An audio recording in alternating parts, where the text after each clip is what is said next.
এখন অসুস্থ থাকার জন্য আমি বাড়িতে থাকি, তো ভাবলাম কেন না বাড়িতে প্রতিদিন কী কী রান্না হচ্ছে সেটা তোমাদের সাথে শেয়ার করা যায়। তাই তোমাদের সাথে আজ শেয়ার করবো প্রতিদিন দুপুরে আমি কী কী খাচ্ছি আর মা কী কী আমাদের দুপুরে লাঞ্চ বানিয়ে দিয়ে যাচ্ছে সেটা তোমাদের সাথে শেয়ার রয়েছে সাদা ভাত, এক হাঁড়ি ভাত রয়েছে এখানে, যেহেতু দুই বেলারই করে রাখা হয়।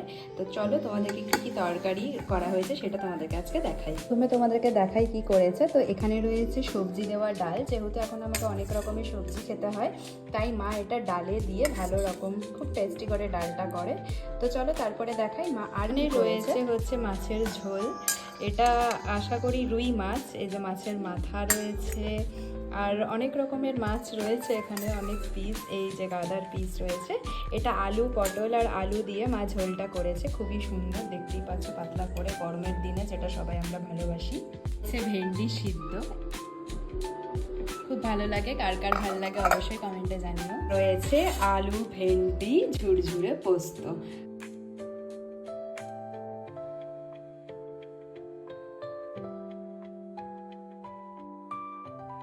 সবাইকে এক একে খেতে দিয়ে দিই, তারপরে তোমাদের সাথে আবার দেখা হবে। এখন ফার্স্টে দিয়ে হচ্ছে আমার পেট কোকোকে, তারপরে আমি বোনকে খেতে দিই, তারপরে নিচে খাবো।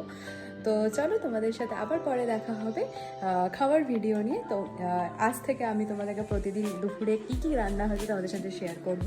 তো তোমরা সবাই খুব ভালো থেকো, সুস্থ থেকো, আর আমার ব্লগ কেমন লাগছে, ছোটো ছোটো শর্টস ভিডিও অবশ্যই কমেন্টে জানাবে। টাটা।